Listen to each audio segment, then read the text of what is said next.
Hello and welcome back to OT the Podcast. We're here to talk about watches, time, and how to rhyme. My name's Felix Schultz. That was pretty good, Felix. Andy Green here. Today we're chatting to 2/3, 66.6666% of the legendary hip-hop act, Hilltop Hoods. We've got Matt and Dan, aka Suffer and Pressure from Hilltop Hoods. Yeah, and obviously if you're in Australia listening to this, you don't need to know who the Hilltop Hoods are because you already do. 100%. They're iconic. They're some of the leading lights in the Australian scene. And global scene, Felix. And you might ask why are a couple of Melbourne watch guys talking to Hilltop Hoods? Just A, it's how we roll. B, Gary put us up to it. Gary. A very odd joke that will soon become apparent. And C, by Gary, clearly I mean GShock. They're this week's sponsors. They made this interview possible. Yeah, well, obviously we're talking about a watch that has been made in collaboration with GShock. So to find out more, you can head to gshock.com.au. But before that, Andy, what has been going on with you? With me? I didn't get any hoodies, but I did get a package from Leopine Showroom. Have you heard about these guys? All I know about Leopine is that they're a funeral home that have ads on TV. That's Leopine. Leopine Showroom, guys, really nice guys out of Europe, and they do kind of like watch-inspired clothing. Oh, these are socks? They did the socks. Yep. Now they do T-shirts, board shorts. I think they've got baseball caps, warmer clothing as well, hoodies. So I got a couple of T-shirts and a pair of board shorts, which, I got a couple more months to get in shape for before summer rolls around in Australia. But as they say, summer bodies are made in wardrobed in winter. Yes, just get the battle ropes out and off we go. Great gifts for watch aficionados out there, I think, Felix. Get any hats? No, I'm going to hit them up for a cap, though. I love a dad cap, and they've got like a friends and family one. But really nice quality, fun designs. It's all well made, Peter approved even, which is fantastic. Yeah, sick. So, hey, moving on from watch aficionados to hip hop aficionados watches. See what I did there? Yes. Can we? I think we should probably actually chat about the watch that GShock have worked on with the Hilltop Hoods because we don't really talk about it in the interview that much. We got sidetracked. Yeah, we got a little bit loose for the old 1 o'clock in the afternoon interview. What do you expect? It's when you put us in a room with a couple of hip hop artists and trouble's bound to happen. Yeah, so this watch, let's go through the reference number. GBA 800 HTH-1A, and there's another version, which might have a slightly different number, that comes in some very fancy packaging. But this is a really interesting watch. It's not what you'd sort of expect necessarily from your classic GShock. It's not that square watch or the that D. I think it's a DW shape. It was requested specifically by the Hilltop Hoods. Yes. I think one of their only sort of requirements was that it be a GShock that has the capability, thanks to the sort of 3-axis accelerometer, to track steps. Yep. And no spoilers, but they move a heck of a lot on stage. They bop. Yeah. We talked to them about it. So it's and look, you're looking at a black watch, black resin, 100% GShock, purple details, Hilltop Hoods logo on the dial. It's pretty cool. It's a pretty cool logo. Yeah, it's pretty nice font. I think Maxime would approve of that font. Yeah, I'm sure he would. I'm sure he'd approve of the Hilltop Hoods in general. But one thing that we need to talk about is the packaging that's available on the VIP set. The VIP watch, it's available in limited quantities from the site directly. We'll link that up, all that sort of jazz. It's ridiculous. Yeah. It's the most over-the-top and amazing watch packaging I think I've seen, especially on something that retails at $449, $349 Aussie for the regular version, by the way. Tell me about the packaging. It's like a little mini TV with a little mini documentary about the Hilltop Hoods in it. Amazing.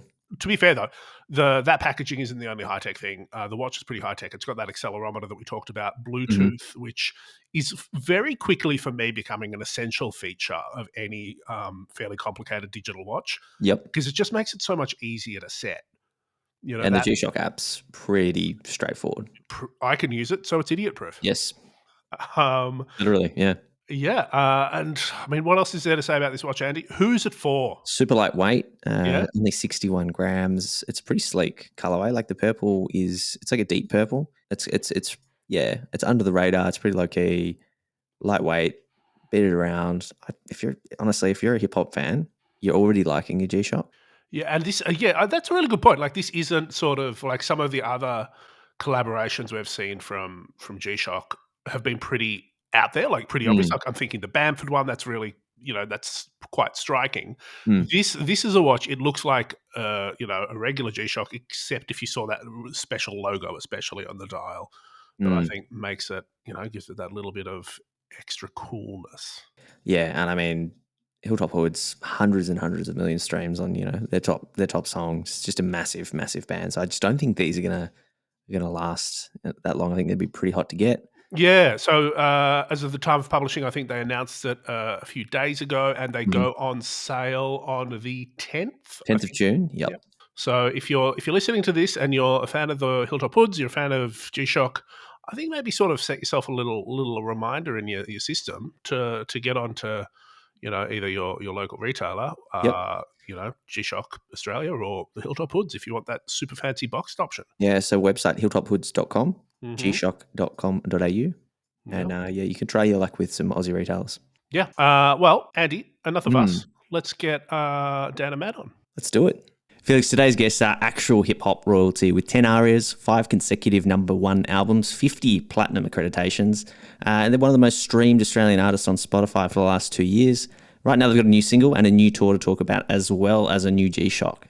Welcome to OT, Dan and Matt from Hilltop Hoods. What's up, fellas? Thanks for having us. Absolute pleasure. It's really good to chat. We'll talk about this G-Shock watch in a minute, but first of all, you're about to embark on this, the first tour since 2019. What can we expect from you guys? What can we expect? Well, we're bringing the whole crew. We're trying to, last time we did an arena tour was 2019, and so we're trying to do it as big or bigger than that. So we're going to have a full lineup, full band, all the, what they say, the bells and whistles. We'll have the bells and also the whistles. The problem with having already done an arena tour last time we toured the country is now our managers we need more lasers, more flamethrowers, more guitars, some cannons, more guitars. Guitars, sharks with lasers. Yeah. We're really addressing that stage. It's not going to be much music. It's just going to be theatrics. Nice. I'm there for it. So it's your first sort of headline tour coming up, but you've already been back on the road with Bass in the Grass, Groove in the Moo, and another one that I can't recall right now.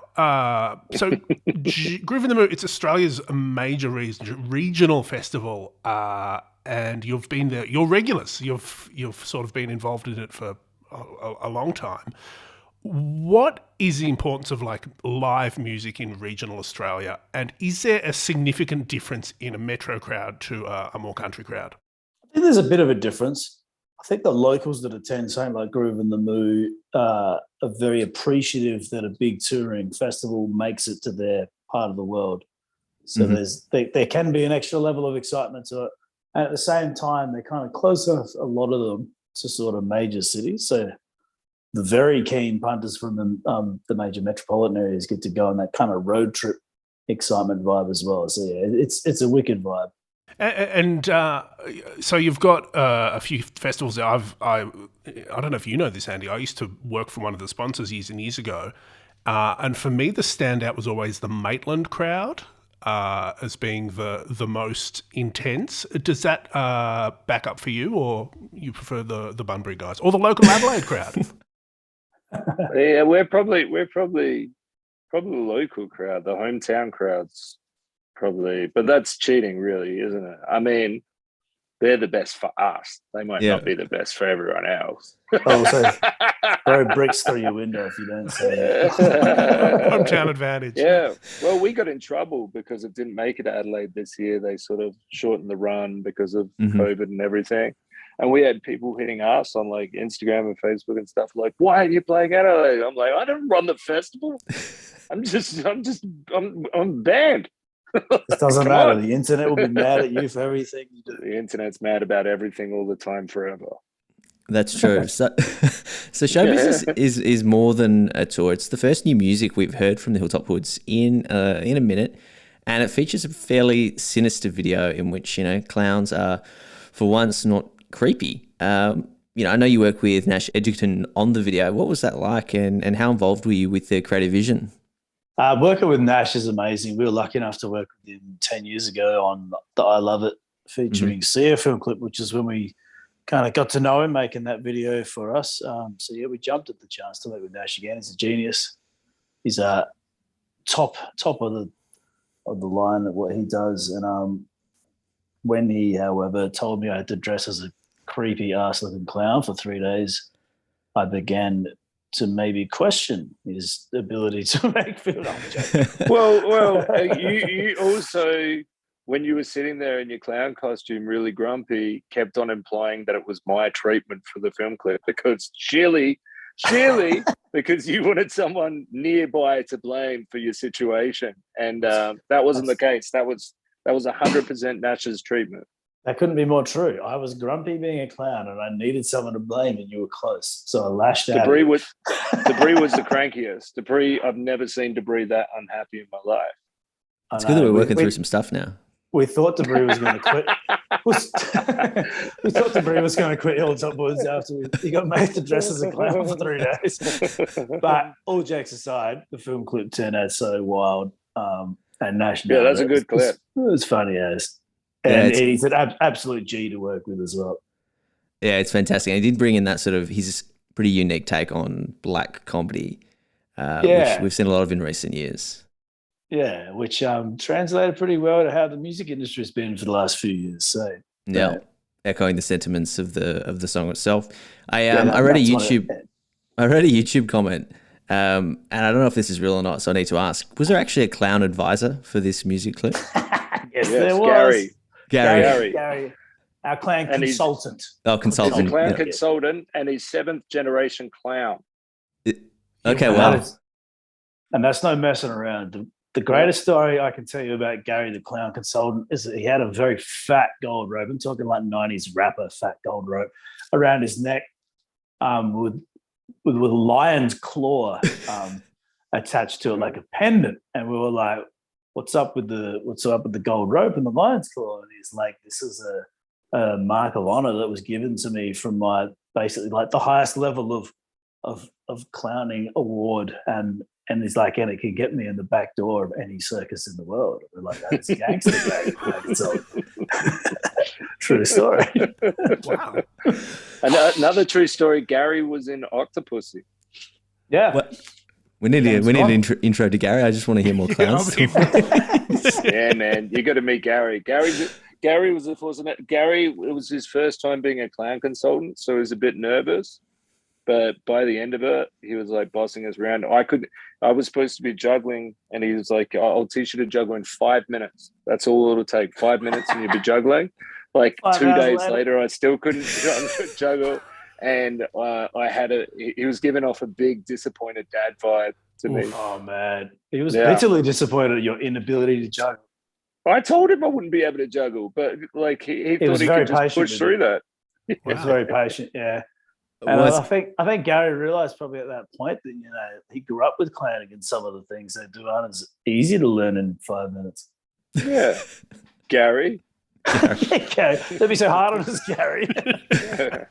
Well, it's the natural progression for clowns. They ease into retirement, kind of pivoting out of full-time clown to consultant. So clown salting. Clown salting. Clown salting. It's real. There you go. All right. I also noticed there was a Mitsubishi Sigma in the clip. Was that a deliberate Easter egg? Was that accidental? Who put that in there and why? That was a Nash Edgerton Easter egg. Ooh. I think throwback to like just one of the most iconic Australian cars. Can't mistake the Sigma. I think Nash just likes old school Australiana. And, what was funny to find out when the clip dropped, how many people are into Sigmas. Yeah. It was a beautiful example. Like it looked factory fresh. Is that like champagne-y bronze color as well? We haven't seen that paint do up in a while. Probably Gary's.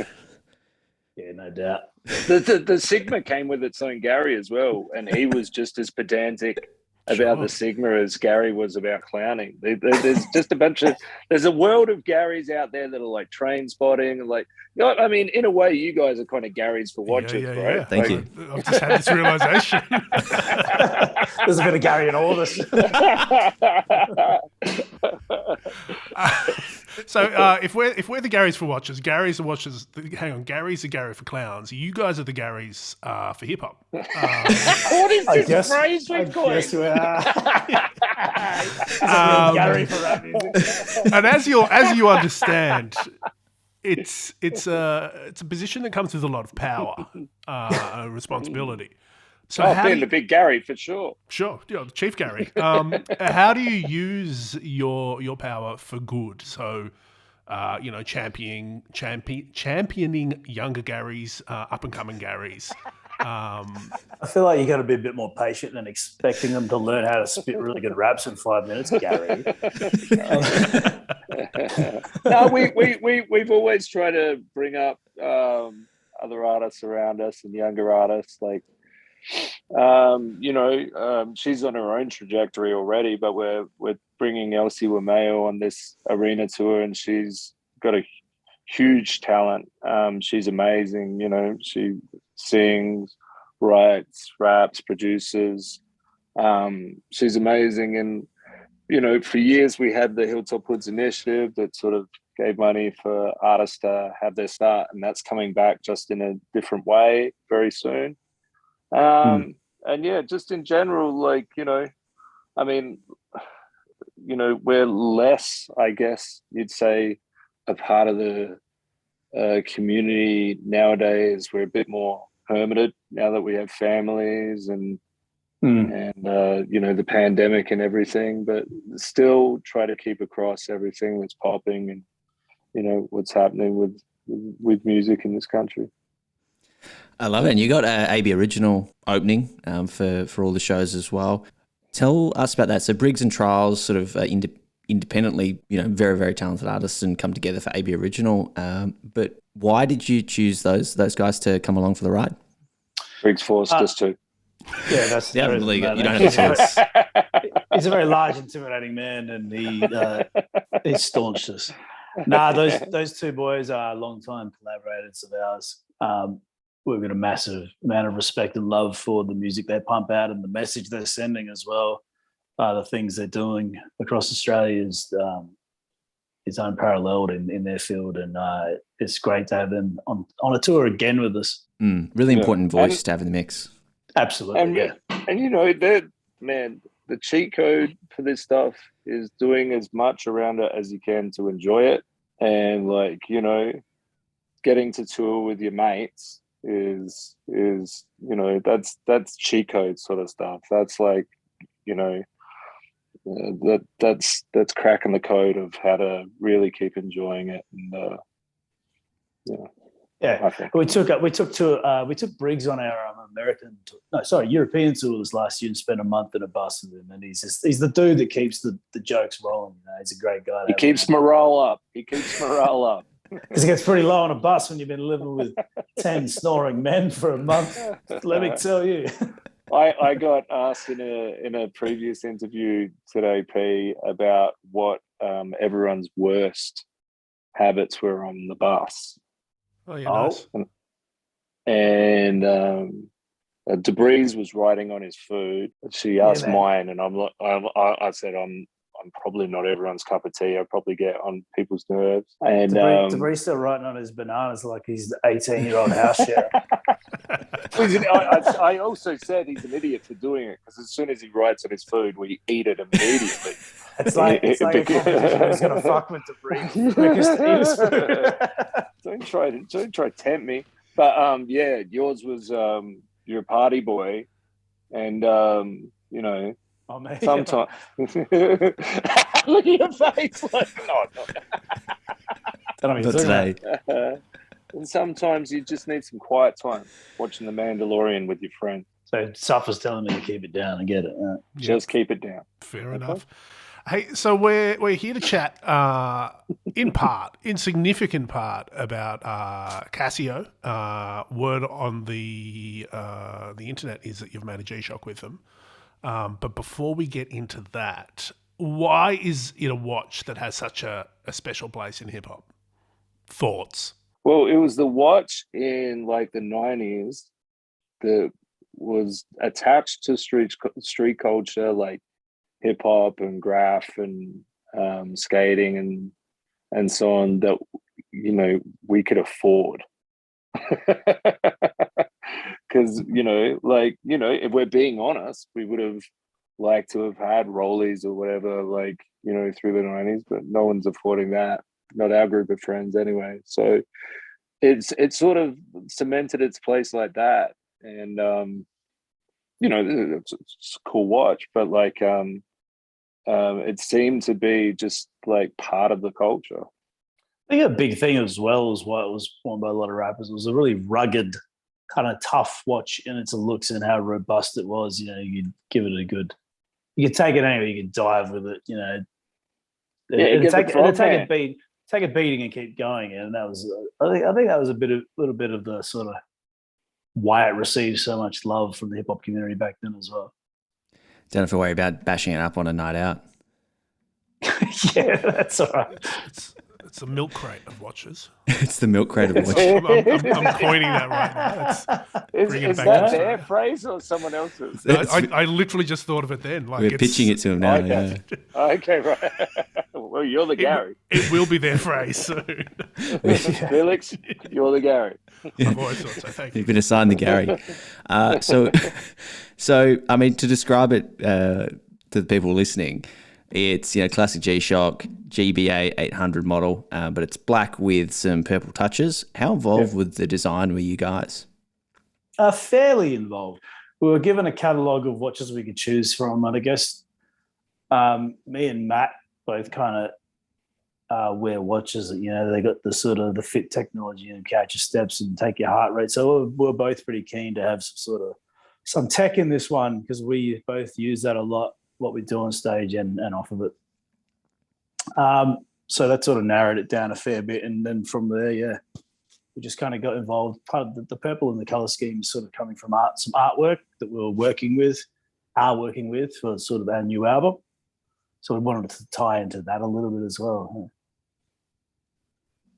Yeah, I love it. And so you mentioned steps and the step functionality.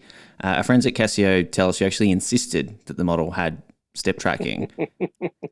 Yes, we did. Why? You wanna? Yeah. I mean, this is I like everything digital has a step tracker now, right? Mm-hmm. Whether it's an Apple Watch, a Fitbit, or I think people just sort of expect that now. Yeah. How many steps do you do on an average concert? Have you worked that out yet? Like on stage, running up and down? Yeah. I mean, there's a lot of jumping. I have. There's about 15,000. Jeez. Yeah, 15. Yeah. What does an AFL player do? It's something like 20,000, 30,000, right? Like that's athletes. That's on about an hour show, and I measured my heart rate actually on the latest Groove in the Mood tour. I got it up to 180 or higher. 180 is good. That's 180 is good though. I'm like, I'm going to have a heart attack up there one day. No, maybe I should stop measuring it. Just get a little beep and time to play the ballads. My watch is going to start sending out SOS signals to an ambulance to come and get me off stage if it gets any higher. I thought 180 was fine. I hit that all the time during exercise. Is that not good? It's up there. That's an intense workout. Yeah. You're not meant to get it much over that, or you're risking a blowout. Sweaty boys on stage. Sweaty boys. Mad sweaty boys. The Garys of sweat. So another thing that I think is pretty extra about this watch is I've seen a grainy video sent to me via old school SMS of the packaging, the VIP packaging. It's got like a tiny screen and plays an actual mini documentary. Can you explain what this is and why did you decide to go to this level of effort? Surely a regular box would have been sufficient. We need more things to end up in the ocean. That's just it. Like, we demand it.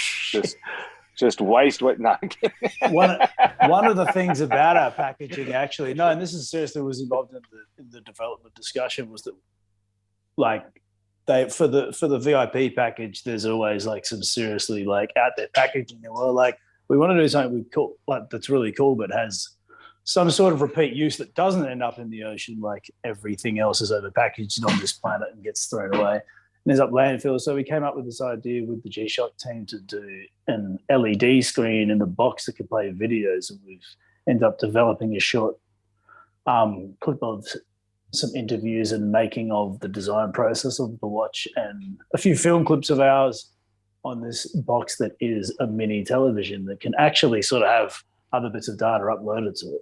That's cool. Tech. Yeah. Very tech. Gary would be happy with that. So just on more of a music note, because we've talked about music videos, watches, but show business is it's an anthem. And as we said earlier, it's the first kind of new track from you guys in a little while. Are we going to get some more music? Is there a reason to, even more of a reason to book our tickets immediately after Felix? There's going to be some new stuff being played on tour. You mentioned new albums with the design of the watch. What's going on there? What can we expect? We've got a new album on the way. Yeah, we've been working pretty hard on a new record for the better part of 2 years now. Show Business is the first single, but we're going to have more new music before the tour in September as well that'll be out before then, and you'll definitely see some new tunes live on stage as well. We might even have 2 new songs out before then, depending how they go. But we're just kind of, I don't know, we're just what a low bar songs. We have for ourselves. We may make 1 song by September, maybe even 2. Under promise, over deliver. It's a process. It's a process. Exactly. So then I can't be held accountable, right? Yeah. Well, you're being the Gary of managing expectations now. Love it. I feel like with the era of internet rage, managing expectations is a very important thing. Fair enough. We'll have a few new songs out by then, and the new album, I think, early next year is the plan. And we're working on a re-strung record as well.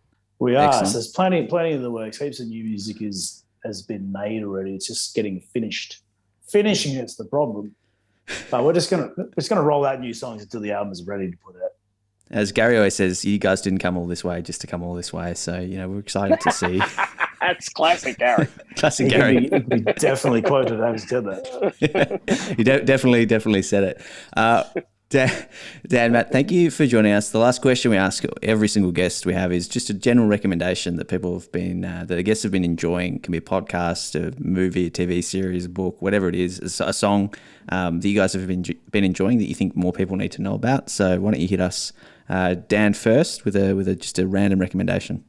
Elsy, Nilotic, great record, self-produced, self-written by our young friend from Adelaide. It definitely needs more listens. Man, Tokyo Vice is pretty cool on HBO. Nice. Winning Time too, that's great on HBO. But I think the guy on Tokyo Vice is getting cancelled for something, so maybe don't get too involved if you're looking for a second season. You just threw everyone to that. But yeah, Amazing. Winning Time, best series of the year, I reckon. Yeah, right. Huge. Outstanding. We're going to leave it there. I've just got one last recommendation. Any of the cinematic works of Gary Oldman or Gary Busey. Can't go wrong. Gary Oldman is actually the Gary of being Gary's. Yeah, that is absolutely. Oh, man, Chief Gary. Get around Chief Gary. Chief Gary. Matt, Dan, lovely to chat to you. Thank you so much for taking the time. Really appreciate it. Can't wait to see what your tour looks like and sounds like, and also can't wait to get our hands on this shiny new GShock from Casio that you've got your name on. Well done, guys. Thank you so much. Awesome. Thanks for having us, guys. Well, Felix, I'm thrilled to know that clown consulting is a viable career. I sent you. I did some Googling after. You found Gary. I found Gary. It wasn't that hard, to be honest. All you need to do is to go Gary Clown Australia, and it's pretty narrow search return. Wild. Did you see the photo of him wearing the chain that was mentioned? I didn't actually. You didn't look. That was the first thing I started looking for. It's there. I mean, okay, I found his like professional, site with like headshots. Glamorous. Should we try and get Gary on the show? I don't know if we're cool enough. Zero relevance, but now he's relevant. Anyway, thank you so much, first of all, to the Hilltop Hoods and Yes. everyone involved for making that happen. Thank you so much to GShock Australia and the team at Casio for, again, making it happen and supporting this episode. It's wonderful. Legends. Absolute legends. Yeah. And thank you to everyone listening as well. Whether you're, OG back from the beginning or you're new, seduced by the call of the hoodies. It's really great to have you here. You can follow us on Instagram, ot.podcast. You can email us abuse or fan favor at otthepodcast@gmail.com. I don't know. Do you want to Discord? You can tell us what your favourite Hilltop Hood song is in there. Yeah, sure. Do it. Anyway, we've got to bounce like it's the 80s and we're wearing Adidas. All right. See you guys.